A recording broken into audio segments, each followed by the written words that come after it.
Hello and welcome to the Digital Foyer. Happy Easter, everybody. We're so glad to be with you today, for you to be with us today for Easter Sunday Mass. I am joined on my left by our pastor and Easter egg enthusiast, Father Simon Lobo. And it's your chocolate bunny boy, Father Alex Kaladi is here. And Father Alex, I gotta say, yes. Merry Christmas, buddy. Hey, Merry Christmas. Merry Christmas and Happy New Year. The peace of the season be upon us. Oh man, I can't wait for Christmas brunch. He's it's born. Gonna be so glad. good. It's so good. Really, what's the difference? Like, you got turkey, ham. This is a very common question for people, for non-Christians often to say, like, what's the whole Easter thing? Like, didn't you do Christmas already kind of thing? People don't really know. It's a whole thing. Easter's a whole, in fact, I mean, Christmas gets all kind of the, it gets all the media attention, the spotlight, but Easter is the highest point of the year for Christians. It's interesting you say that Christmas gets all the media attention, because I saw somebody get some media attention this week about Easter. Oh, and it was the guy on my left here, Father Simon Lobo, is on our local news here. That is true. Yeah. I'm famous. What station was it? I don't want to say the wrong station. So which CTV Atlantic. There you go. Paul Hollingsworth came in to interview me here at the church, almost on this very few feet away from where we're standing right now. He's actually a really famous guy in sports. You probably know all about Paul Hollingsworth. He's a great broadcaster. He's done some TSN as well. He's got a great voice. Oh yeah, fantastic he does. He's awesome. Yeah. And he's like 6'5" or something. Like he's really the whole time I'm like looking very tall up at gentleman. Him. But he's a personal friend of Bill Scollard, who's on staff, and he had reached out to Bill, and we lined it up, and it was just so grateful for the chance to be able to share a little bit about how we're entering into these holiest of days over these last few days here in a kind of a phygital way, both physical in person as well as digital online. That's right. Yeah, so it's good to see you on there. If you're watching because you saw us on there, hello. Yes. Welcome. Glad you can join us. Yeah. This is a time where you can ask some questions. Oh yeah. And I'll get the priest to answer them. I promise. I'm gonna hold their feet to the fire. But first, I have a comment. Kathy says, Father Alex, you sang the Exalted beautifully last night. Was that nice? Hey, thanks, Kathy. Is that beautiful? I was so nervous, let me tell you. I got up there, I didn't have any nerves at all. And then the moment I stepped up there, my pores opened and I started sweating the Five Guys burgers and fries that I had for dinner. Hey, and just like everything, like my stomach went tight, and it was a little, I'm not, I love singing. I've come a long way, but I don't feel especially confident about my singing voice. So well, that's okay. That's you're always growing, and it's always good to do that sort of thing. But it was fun. It's a great challenge, and it's such a beautiful song. Like, it's just got such a there's so much in there, and you get to sing about bees. Oh yeah, bees. I love the part about the bees making the wax and the wax candle and. Yeah, what's the significance of that, Father Simon? Yeah, great question. I think we should go to our Greek scholar for. Honestly, actually, isn't it a thing? You have to use, like in liturgy, you're supposed to use real wax candles made from beeswax. I think it's probably connected to creation, right? It's that God actually, bees are part of his wonderful, glorious creation, and so we're using that. Okay, I'm just totally rambling here at this point. That's okay. Well, you know what? I was thinking about it because as I was preparing, and it just occurred to me. It's the ancient, like the fathers of the church, the early theologians kind of wrote about bees and the collection of wax and stuff like honey as a symbol of Christianity. But I was reflecting on it. We are like the bees. Like, we work, we create, we bring our own work, our hands, our humanity. But at the end of the day, it's like that the light, the fire is something entirely added. It's sort of like the symbol of grace and the power of the resurrection added to the limitations of our humanity. That's kind of was my... Very well put, I think. There we go. And just adding to that, there's a question here in the chat. Yeah. Did you lip sync last night? Milli Vanilli caught me. Blame it on the rain. I'd like to think if I was lip syncing, I would have done a little better job. There were quite a few little mistakes in there you can catch if you're. I thought it was flawless. I honestly didn't notice at all. I mean, I might have tuned out a few times. Well, you know what? If you didn't catch it last night, you can go to our Facebook page, you can go to our YouTube channel and check it out there. It's the Easter Vigil Mass. It's on there. Or don't. It'll be. Or don't. No, honestly. So it's a 3-hour video, and how far in is it, would you say? Oh, you can always skip over the announcements if you want, those early slides at the beginning. So it's really within the first 10 minutes, we start. Right. So it's pretty cool. I have to say, the crew, man. We were watching some of the footage last night, and both the sound, the video, the shots by the fire. We almost got lit on fire last night. Hey, there you go. It was super Would have windy. made the news again. What's that? Would have made the news again. We would have made the news again. Pretty simulated, yeah. Yeah. So there was sparks flying. You can even see it on the video. And I didn't think we were going to be able to light the Easter candle because of how windy it was. Right. But somehow, by some miracle, we did it. And Deacon David, he was on top of it, man. He had that, I think that glass thing on top is called the follower. Oh. And he whipped it out right in the nick of time before the wind blew out the light. And so we were able to process him with that. And there's so many cool shots as candles are being lit, the light is being shared. It's worth watching. So you can go back and check that out. I heard good things about it even before we talked about it this morning. So yeah, go check it out. An Emmy-winning performance or a Webby. I don't know what. Are there awards for Catholic streamed masses? I don't know. We should at least look into it. But let's start. We should start. Start it. Yeah, that's what we should do. We should get into that. I like that. There's a question here from Lisa who asked, "What happened to Paul's beard?" I don't know if if you're familiar, but Paul is a frequent musician here at the parish. He had kind of a ZZ Top thing going on there, and has now been trimmed.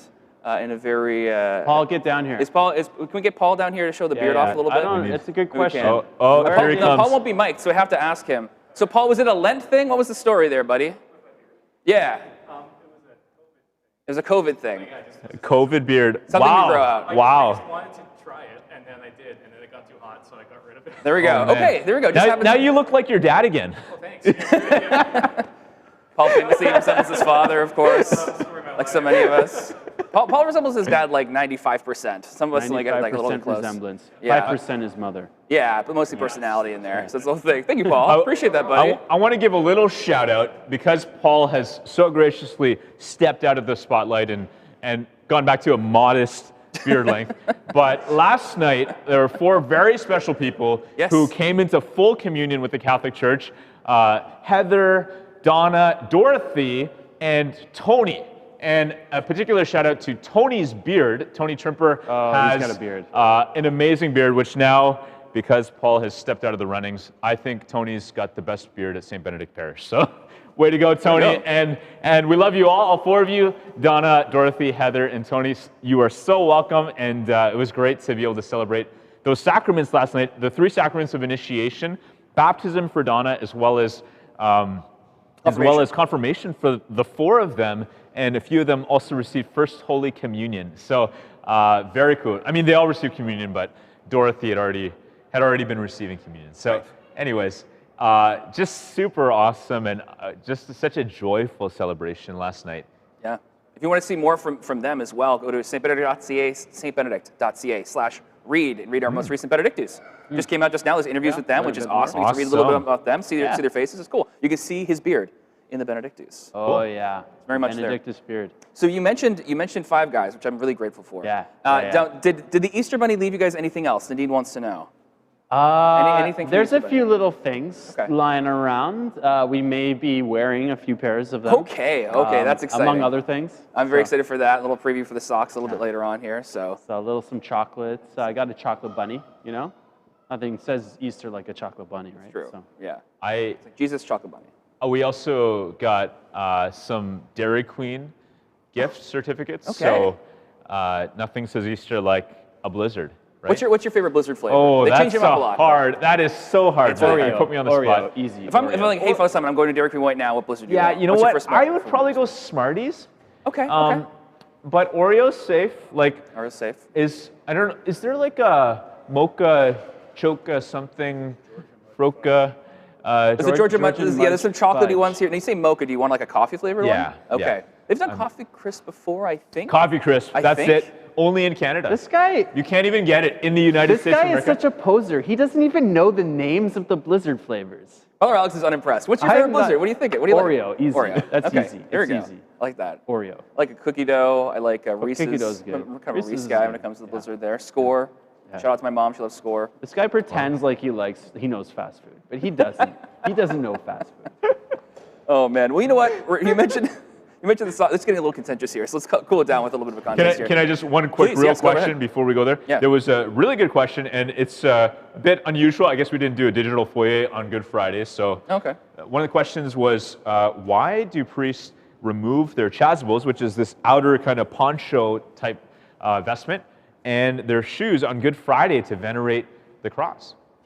And we will turn to our associate pastor, Father Alex, to answer that question. Well, I actually don't know the answer to this question. I mean, I could make something up, but I'm not going to. So I'm going to throw it right back at the guy who asked the question.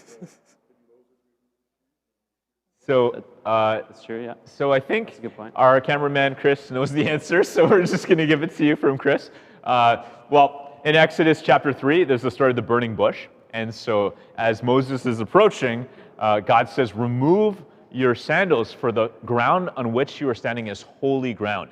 And I think that could be one interpretation or explanation for why priests approach this cross, which is being venerated, this sacred reminder of that it was through the cross that came our salvation. And so we remove our shoes and approach the cross. And I think the outer garments, again, it's almost like a sign of humility that we're approaching not naked, but with fewer layers as we just approach before God to venerate the cross on which Jesus died. So, anyways, we'll have to do a bit more research, but I think those are some good reasons. Anyways, There you go.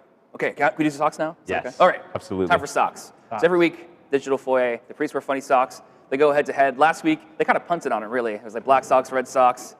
So it was a little bit unimpressive, but they're really just getting us ready for Easter, for the Easter socks. So just let's get ready and see these. Who wants to go first? all right, Oh, I'll go. Simon's stepping up. Here we go. So I am wearing, if you watched my homily or listened to my homily, I'm wearing some sparkly socks from NASA heyo. to represent, that ability. That why is it that some people can see the light when others only see darkness? And so shout out to Jerry and Sue LaRue, who are awesome, who gave me some Easter socks. Here we go. almost Easter said- NASA socks. I almost said Christmas socks. All right. Well, I have, these are cat in full battle armor riding a narwhal. A Okay. kitty cat in full battle armor riding a narwhal. Is that like a samurai pizza cat or something? What are we looking at Kinda there? A like little that. bit? I mean, there's this ancient association of cats in armor with the resurrection of Jesus. And nothing says Easter like a cat riding into battle on the back of a narwhal. That would never happen in real life. That is so fake. Come on. I can't believe. Where's your faith? Where's your faith, Father Simon? Some people look at socks. They don't ask these questions. Anyway, feel free to vote on who had the better socks this week. Was it the NASA Star socks or the armored cat riding a narwhal? Oh, shout out to Lisa. Lisa Matheson. There we go. For these Amazing. may be Sock my giver. favorite socks yet. I mean, they're I up get there. it. They're The like top most- 3 or 4. The most random. Yeah. I get They're why you would amazing. do that. They're It's amazing. fantastic. But you know what? And those are so fun. But the fun is not stopping right here, because the fun is just going to increase, because SVB Kids Online Church has an Easter party coming up right now. Laura, take it Easter away. party.